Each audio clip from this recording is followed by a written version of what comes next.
Hello, and welcome to Without Fathom. My name is MacGuffen, and today I'd like to talk more about Daggerheart. Specifically, an aspect of campaign frames that I think not many Daggerheart enthusiasts have thought about. So, I've been working on a Daggerheart adaptation of Spelljammer as a campaign frame. I started with a basic idea of how ships could work, but was having trouble with the rest of the description. What tone and themes did I want for it? What touchstone inspirations fit it best? Without those decided on, how do I even begin to approach the player and DM principles? And eventually it hit me. What I wanted to make wasn't a campaign frame, it was several. I wanted my space fantasy setting to be able to be home to Firefly-like smugglers taking jobs and doing their best to get by. I wanted to be able to support an epic fantasy where the heroes have to stop a plot that would destroy an entire world.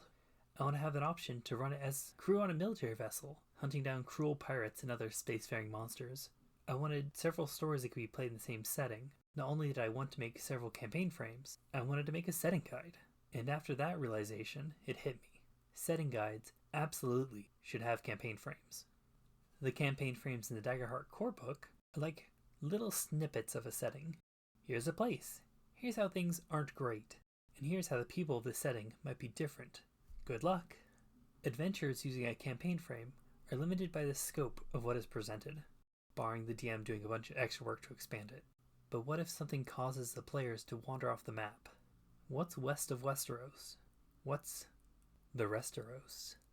That's where setting guide comes in, and I mentioned the possibility of this in my prediction video, but there might be setting guides to expand on one or more of the core book's campaign frames, and I'd be shocked if we didn't get an Exandria setting guide for Daggerheart.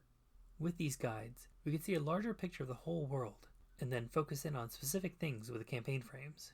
The setting guide as a whole can describe the locations, people, and special game mechanics, while the campaign frames, possibly a bit slimmer than ones that need to describe the setting, can focus on the tone, themes, touchstones, and principles, possibly giving slight tweaks to the general details given for the wider setting.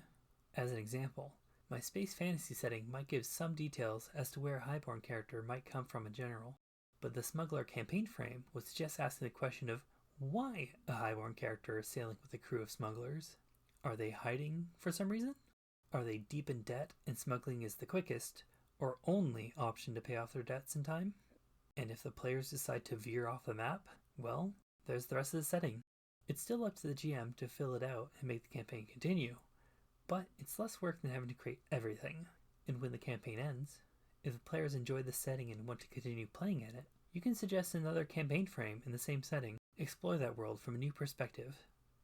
Ginny D recently did a video on adapting the use of campaign frames to other systems, and it makes a lot of sense. Campaign frames are a great idea, and hope we continue to see the concept further expanded on and explored. So, what do you think? Should Daggerheart have campaign frames in its setting books? Do you plan to incorporate them into yours? Want to hear more about my Spelljammer setting that I've been working on since before WotC botched Spelljammer 5e? Leave a comment, and be sure to like and subscribe if you want to see more Daggerheart content. Until next time, have a great day. Bye!